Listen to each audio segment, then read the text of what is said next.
سورہ آل عمران کی آیت نمبر 26۔ اعوذ باللہ من الشیطان الرجیم، بسم اللہ الرحمن الرحیم۔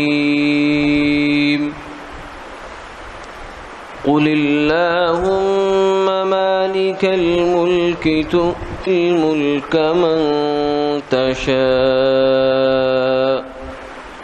وتنزع الملك ممن تشاء وتعز من تشاء وتذل من تشاء بيدك الخير إنك على كل شيء قدير تولج الليل في النهار وتولج النهار في الليل وتخرج الحي من الميت وتخرج الميت من الحي وترزق من تشاء بغير حساب۔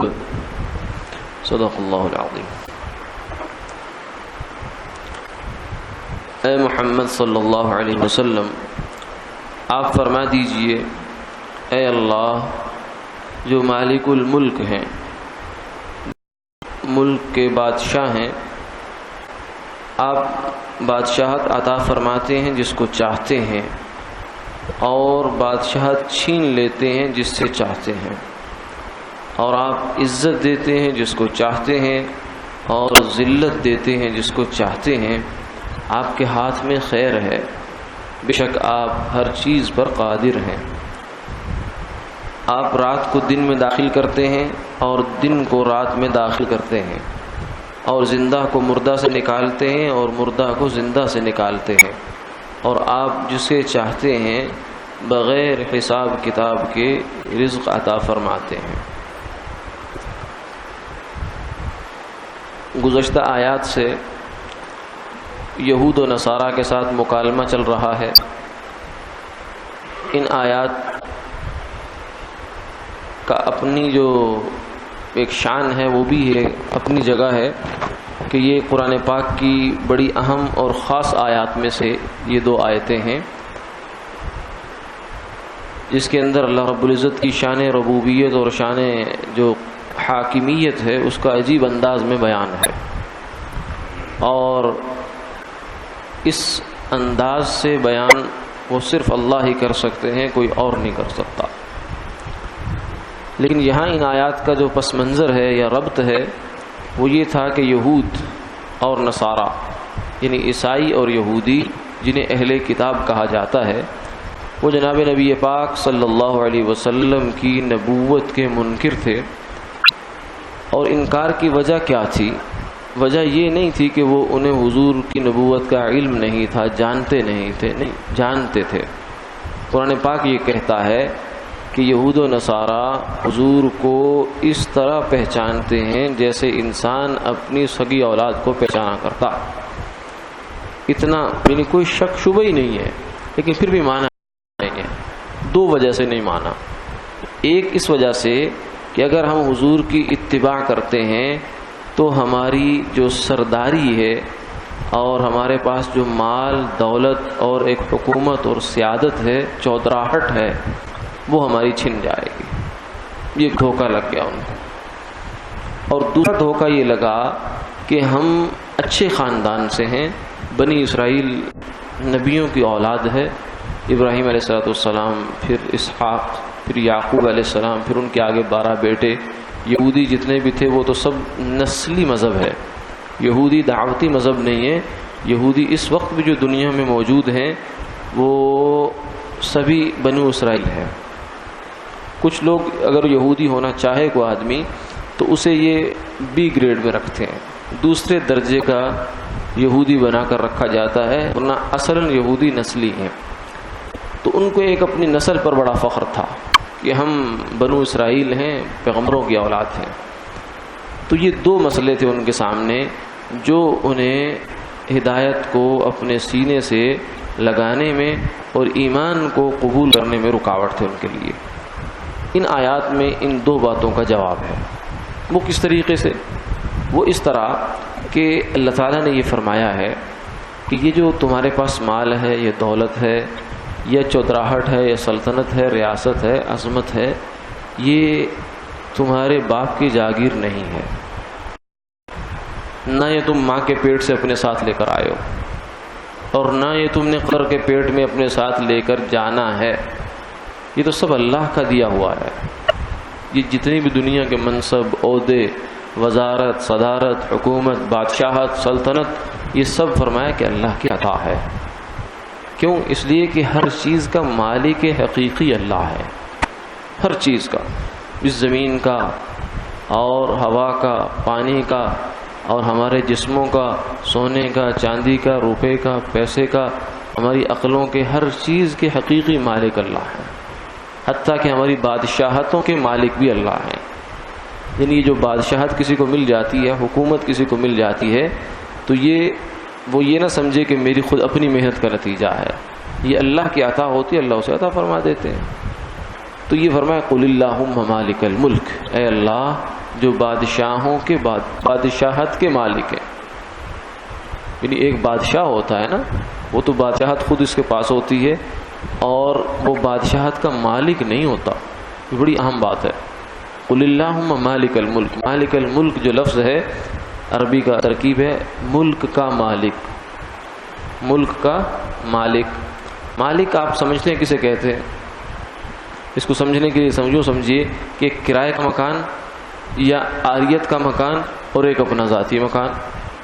کرائے کا مکان کیا ہوتا ہے؟ آدمی کرائے پر رہتا ہے، اسے اچھی طرح سمجھتا ہے کہ کرائے کا مکان ہر دن کھٹکے والا مکان ہوتا ہے۔ آدمی وہاں ایک کیل بھی ٹھوکتا ہے تو سوچتا ہے کہ میرا نہیں ہے، چھوڑنا ہے میں نے۔ اور اسی طریقے سے کسی نے کہہ دیا کہ بیٹھ جاؤ، جب تک ہم چاہیں گے تمہیں بٹھائے رکھیں گے، جب چاہیں گے اٹھا دیں گے، تو یہ عاریت ہے۔ اور ایک ہے ملکیت۔ ملکیت کا مطلب یہ ہے کہ اب اس مکان سے آپ کو کوئی جدا نہیں کر سکتا۔ جب آپ کی مرضی ہوگی آپ چھوڑیں، ایک الگ بات ہے، بیچ دیں، کسی کو گفٹ کر دیں، لیکن یہ آپ کا اپنا ہے، ذاتی ہے، یہ کوئی آپ سے لے نہیں سکتا۔ آپ اپنی مرضی سے کسی کو دینا چاہے تو دیں، ورنہ آپ کی چیز ہے۔ یہ ہوتی ہے ملک۔ تو اللہ رب العزت نے اپنے لیے جو لفظ استعمال کیا ہے وہ مالک الملک کا ہے، وہ صرف مالک کا نہیں ہے۔ اور جو دنیا میں جتنے بھی بادشاہ ہوتے ہیں وہ مالک الملک نہیں ہوتے۔ وہ ملک تو ہوتے ہیں، ان کے پاس حکومت ہوتی ہے، مملکت ہوتی ہے، لیکن مالک نہیں ہوتے۔ وہ یہ بادشاہت ان کو ملتی ہے، کسی کو بائی چانس مل جاتی ہے، کسی کو محنت کوشش سے مل جاتی ہے، لیکن ان کے پاس رہتی نہیں ہے۔ یہ بڑی ناپائیدار کرسی ہے۔ یہ سب سے جو ناپائیدار دنیا میں عمارت ہے وہ سلطنت کی عمارت ہوتی ہے، سب سے ناپائیدار۔ اسی لیے بادشاہ ہر وقت بدگمان رہتا ہے۔ اگر اسے محل میں کہیں آہٹ بھی کھٹ بھی سنائی دے تو اسے لگتا ہے بغاوت ہو گئی ہے، اس کی نیند اڑی رہتی ہے۔ تو یہ مالک کیسا ہوا؟ مالک نہیں ہے، مالک اللہ ہے۔ وہ جب چاہتے ہیں، جس کو چاہتے ہیں کہتے ہیں کہ یہ لو، جتنی دیر ہم چاہیں گے تمہیں رکھیں گے، اور تمہارا بڑا تنتنا ہوگا، بڑا عروج ہوگا، بڑا یہ ہوگا وہ ہوگا، اور جب ہم چاہیں گے تمہیں چوہے کی موت ماریں گے۔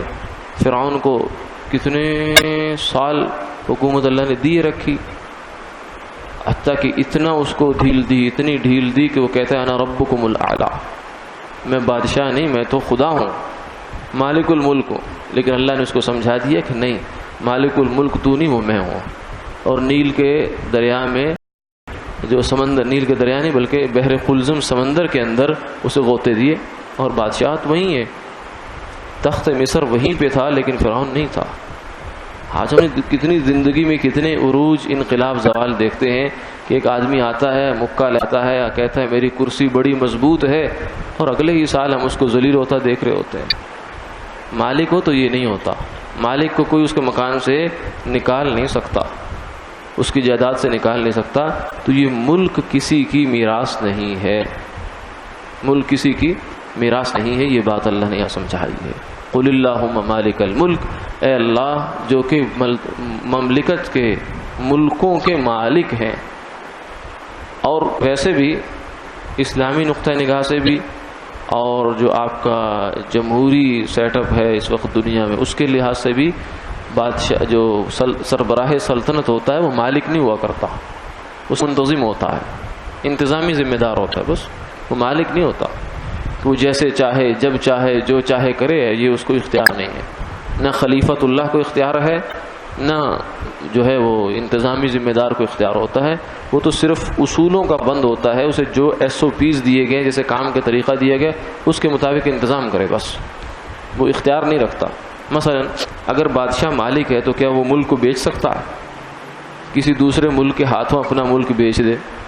یہ تو نہیں کر سکتا، اس کو تو اختیار ہی نہیں اس کو، تو اس لیے بادشاہ مالک نہیں ہوتا، مالک اللہ کی ذات ہے۔ قل اللہم مالک الملک تؤتی الملک من تشاء وتنزع الملک ممن تشاء، جب چاہتے ہیں دے دیتے ہیں، جب چاہتے ہیں اسے چھین لیتے ہیں۔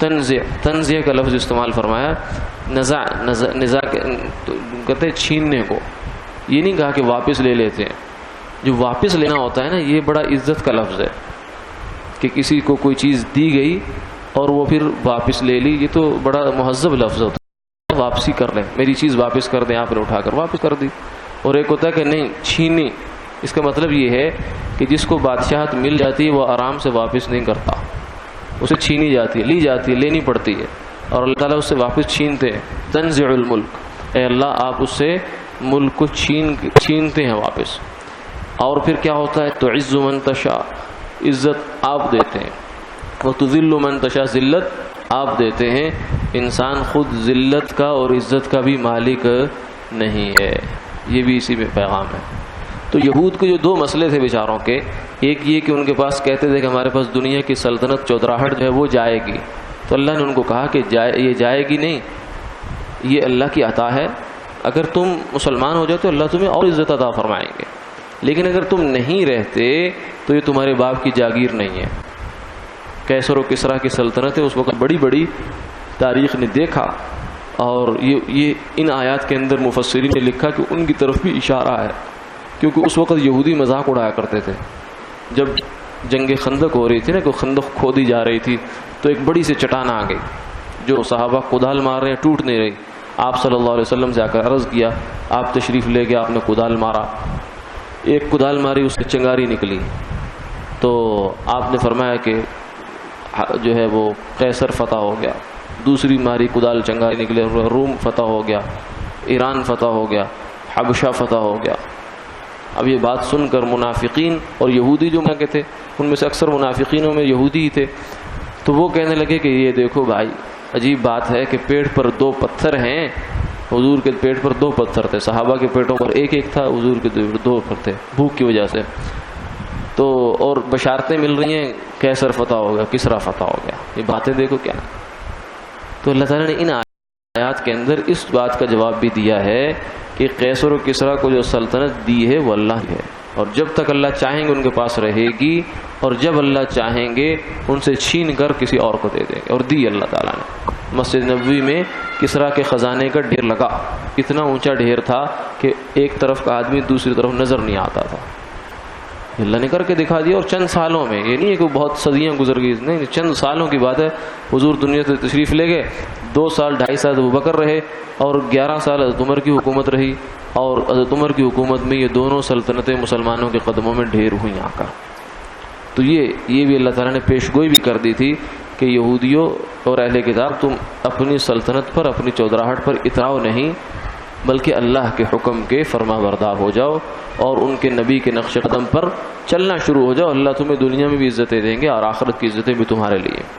پھر آگے جو دوسرا ان کا مسئلہ تھا نسب کا، کہ ہم اچھے ہیں، تو اس کا جواب اللہ نے دوسری آیت میں عطا فرمایا، وہ یہ ہے کہ فرمایا کہ یہ اچھائی جو ہے نا، یہ قیامت تک کے لیے کوئی اپنی نسل کے لیے لکھوا کر نہیں لایا اور نہ رہتی ہے، یہ اللہ کا ایک نظام ہے کہ وہ اچھوں سے برے بناتا ہے، بروں سے اچھے بنا دیتا ہے۔ اگر کوئی ایک خاندان ایک زمانے میں اچھا تھا، اچھے کام کیے اس نے، ایک قوم نے اچھے کام کیے، تو اب یہ نہیں کہ قیامت تک وہ اچھائی انہیں کے نہ کھاتے پہ لکھ دی جائے گی، چاہے وہ پیچھے سے الٹی حرکتیں کرتے رہیں، غلط کام کرتے رہیں، ایسا نہیں ہوگا۔ بلکہ جو اچھا کرے گا وہ اچھا رہے گا، اور جو برے کام کرے گا اس کا شمار بروں میں ہو جائے گا، چاہے اس کا باپ کتنا ہی اچھا ہو۔ اس لیے کہ اللہ جو ہے وہ ہستی ہے کہ جو نوح علیہ السلام جیسے جلیل القدر پیغمبر سے کنعان پیدا کرتا ہے، اور آزر جیسے بت پرست اور مشرک اور کافر سے ابراہیم پیدا کیا کرتا ہے۔ یہ اللہ کی قدرت ہے کہ زندہ سے مردہ، مردہ سے زندہ، دن سے رات، رات سے دن، یعنی اسے تبدیلی لانا اس کے لیے کوئی مشکل کام نہیں ہے، تو اس کو روز کا کام ہے۔ صبح و شام تبدیلی ہم دیکھتے ہیں، رات اور دن، اور رات اور دن کو قرآن پاک نے بہت زیادہ بیان فرمایا تغیر کے لیے۔ یہ بھی نقطہ اس میں ہے کہ یہ وہ واحد تبدیلی ہے جسے انسان بہت قریب سے اور روزانہ مشاہدہ کرتا۔ کائنات ویسے تو تغیر میں ہر دم، لیکن وہ تبدیلیاں ایسی ہیں کہ جس کو بڑی گہری نظر سے مشاہدہ کرنا پڑتا ہے، لیکن رات اور دن کا مشاہدہ بہت بدیہی ہے، ہر انسان اس کو کر سکتا ہے کہ بڑی تبدیلی ہے۔ تو فرمایا دن کو رات میں بدلنا، رات کو دن میں بدلنا، مردہ سے زندہ نکالنا، زندہ سے مردہ نکالنا، یہ تو اللہ کے قدرت ہے، وہ کرتا ہے۔ تو اگر تمہارے بڑے اچھے تھے، پیغمبر تھے، یہودیوں کو کہا گیا، لیکن تم کیا ہو؟ تھے تو وہ بھی آبا ہی تمہارے، مگر تم کیا ہو؟ ہاتھ پر ہاتھ دھرے منتظر فردا ہو۔ محض اپنے بڑوں کے قصیدے گا لینے سے آدمی بڑا نہیں بن جاتا، اچھا نہیں بن جاتا، آدمی کو خود کچھ کرنا پڑتا ہے۔ تو یہود کو کہا گیا کہ تمہارے بڑے اچھے تھے لیکن تم برے ہو، تو اچھوں سے اللہ نے برے بنا دیے۔ اور عرب جو بیچارے جہالت کی زندگی، امی تھے، لیکن اللہ نے ان سے امیوں میں سے ایک پیغمبر اٹھائے، اور ان کے ساتھ ایک ایسی بہترین جماعت اٹھائی کہ جس نے پوری دنیا کو ہدایت کی روشنی سے منور کر دیا۔ تو اللہ کی قدرتیں وہ کرتے ہیں، تو اس لیے تمہیں اس بات کو سمجھ لینا چاہیے۔ وآخر دعوانا الحمدللہ رب العالمین۔